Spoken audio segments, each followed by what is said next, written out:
Wills and Succession, Article 774.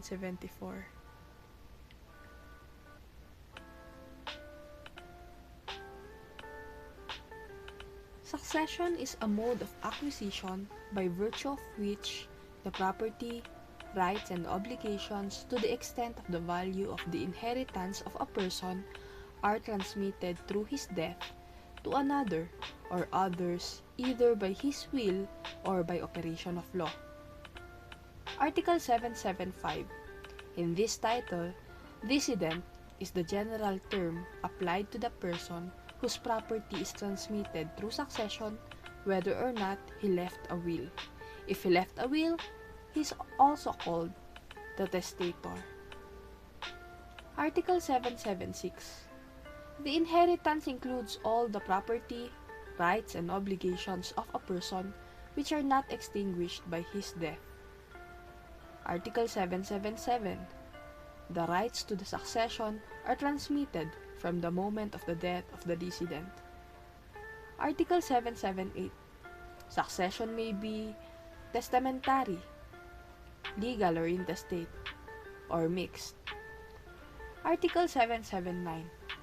Testamentary succession is that which results from the designation of an heir made in a will executed in the form prescribed by law.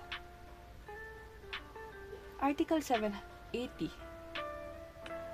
Mixed succession is that effected partly by will and partly by operation of law. Article 781. The inheritance of a person includes not only the property and the transmissible rights and obligations existing at the time of his death, but also those which have accrued thereto since the opening of the succession. Article 782. An heir is a person called to the succession either by the provision of a will or by operation of law.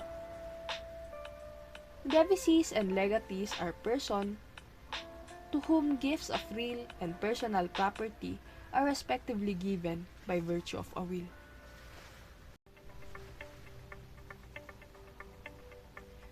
Chapter 2. Testamentary Succession. Section 1. Wills. Subsection 1. Wills in general. Article 783. A will is an act whereby a person is permitted, with the formalities prescribed by law, to control to a certain degree the disposition of his estate to take effect after his death. Article 784. The making of a will is a strictly personal act. It cannot be left in whole or in part to the discretion of a third person, or accomplished through the instrumentality of an agent or attorney. Article 785. The duration or efficacy of the designation of heirs, devisees, or legatees, or the determination of the portions which they are to take, when referred to by name, cannot be left to the discretion of a third person. Article 786.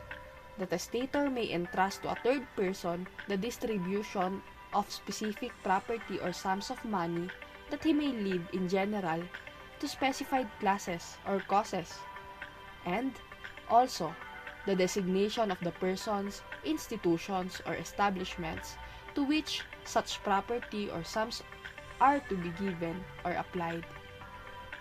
Article 787. The testator may not make a testamentary disposition in such manner that another person has to determine whether or not it is to be operative. Article 788. If a testamentary disposition admits of different interpretations in case of doubt, that interpretation by which the disposition is to be operative shall be preferred.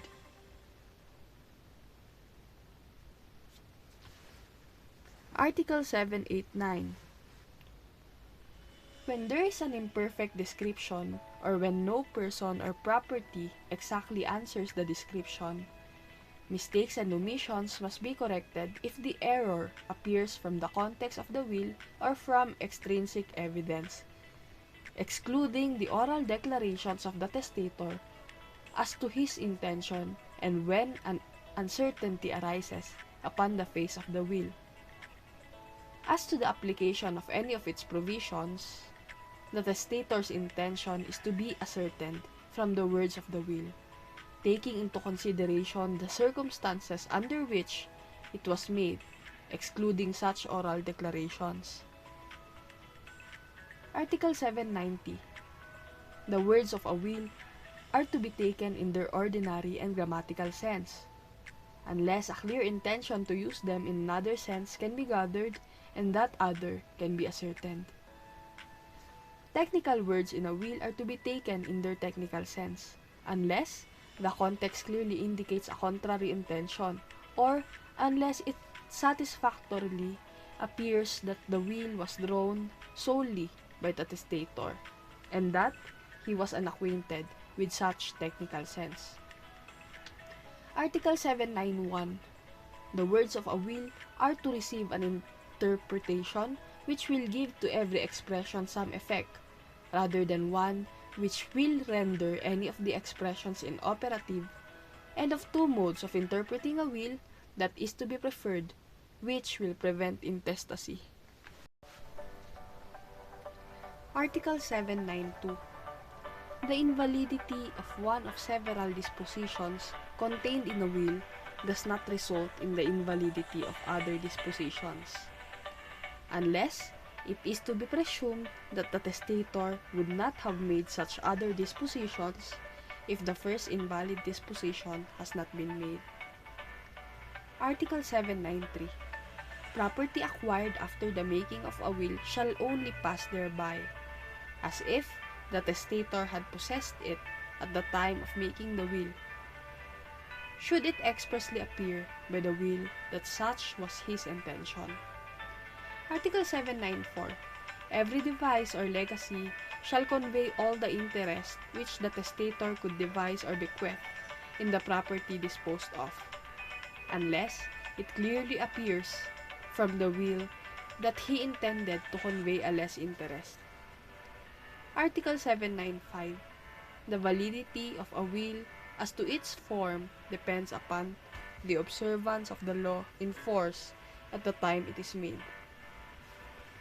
Subsection 2. Testamentary capacity and intent. Article 796. All persons who are not expressly prohibited by law may make a will. Article 797. Persons of either sex under 18 years of age cannot make a will. Article 798. In order to make a will, it is essential that the testator be of sound mind at the time of the execution.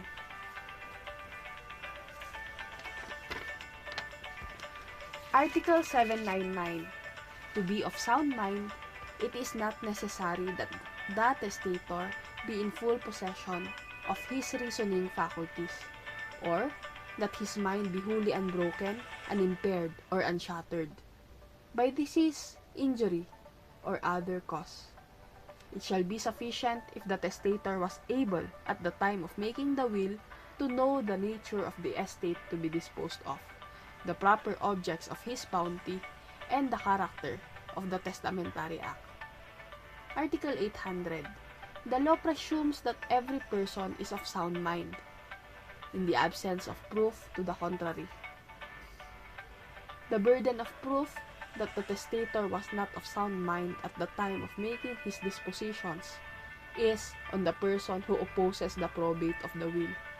But, if the testator, 1 month or less before making his will, was publicly known to be insane, the person who maintains the validity of the will must prove that the testator made it during a lucid interval.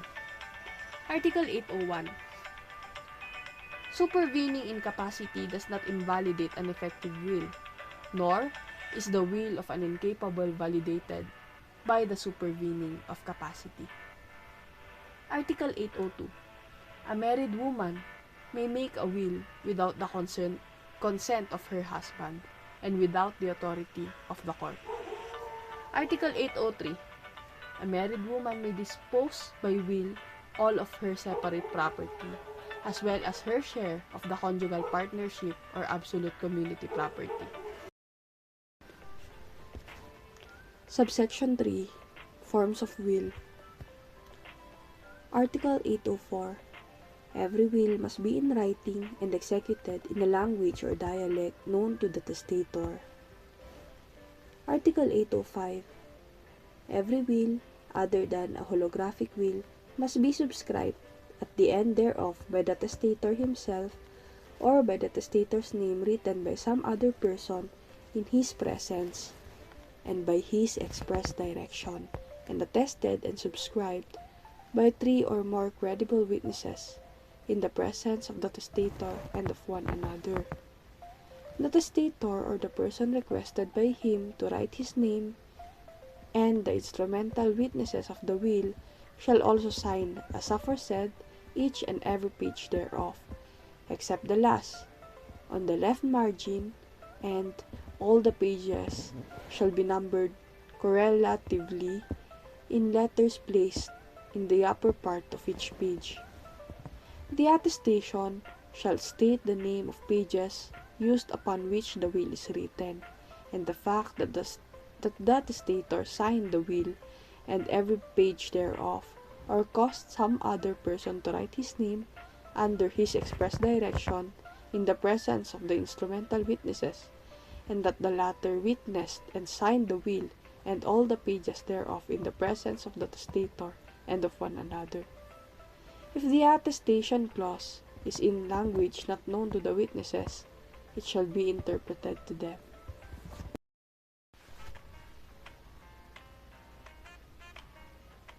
Article 806. Every will must be acknowledged before a notary public by the testator and the witnesses. The notary public shall not be required to retain a copy of the will or file another with the office of the clerk of court. Article 807. If the testator be deaf or a deaf-mute, he must personally read the will. If able to do so, otherwise, he shall designate 2 persons to read it and communicate to him, in some practicable manner, the contents thereof. Article 808. If the testator is blind, the will shall be read to him twice, once by one of the subscribing witnesses, and again by the notary public before whom the will is acknowledged. Article 809.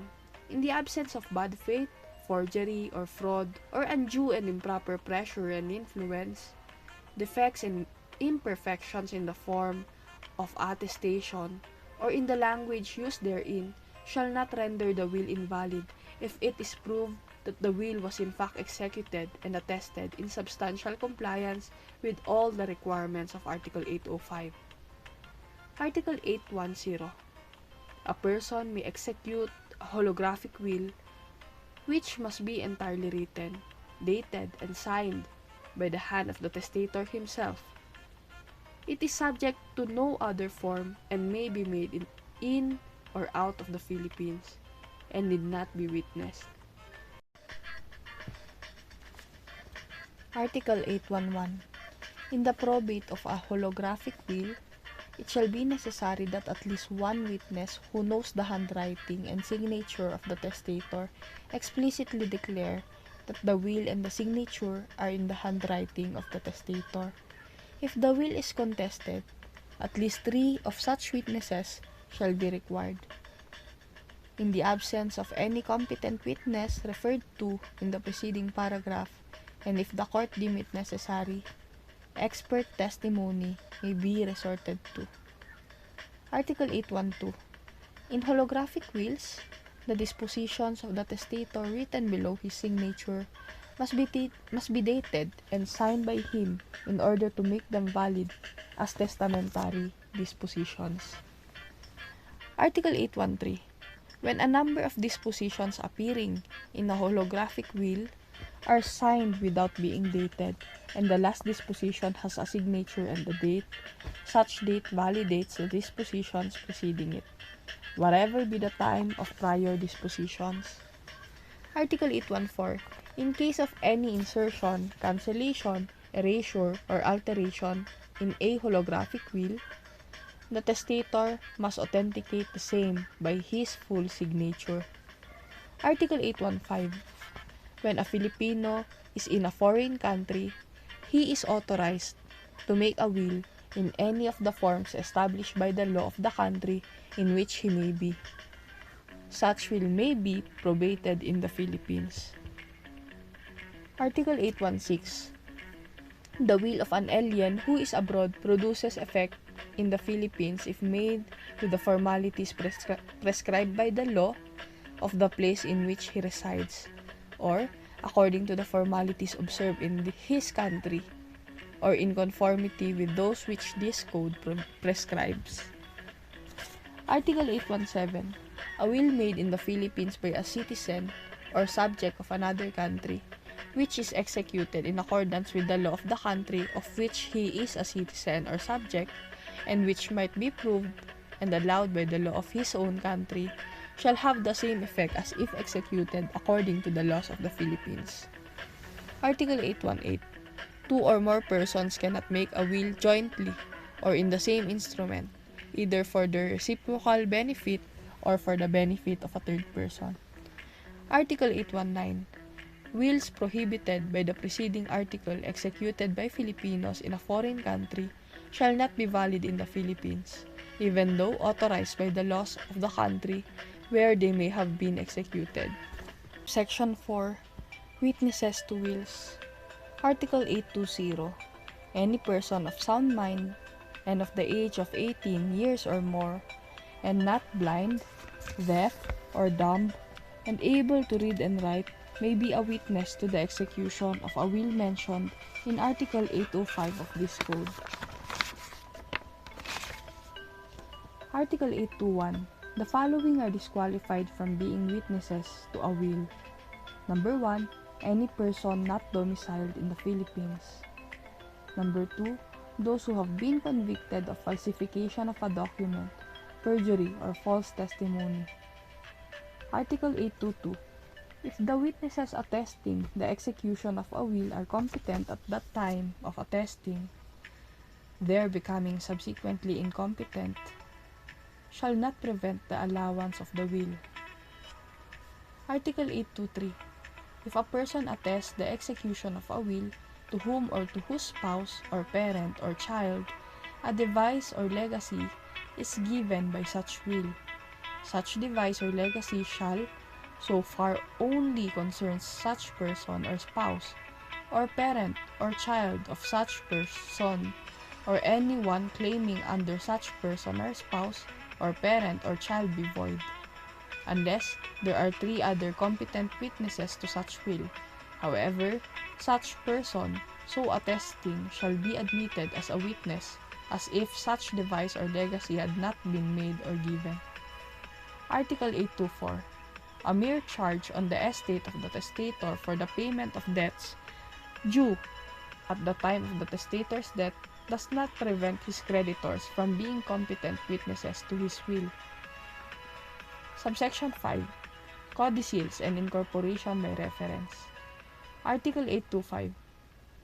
A codicil is a supplement or addition to a will made after the execution of a will and annexed to be taken as a part thereof, by which any disposition made in the original will is explained, added to, or altered. Article 826. In order that a codicil may be effective, it shall be executed as in the case of a will. Article 827. If a will executed as required by this code incorporates into self by reference any document or paper, such document or paper shall not be considered a part of the will unless the following requisites are present. Number 1, the document or paper referred to in the will must be in existence at the time of the execution of the will. Number 2, the will must clearly describe and identify the same, stating among others or among other things, number of pages thereof. Number 3, it must be identified by clear and satisfactory proof as the document or paper referred to therein. And number 4, it must be signed by the testator and the witnesses on each and every page, except in case of voluminous books of account or inventories.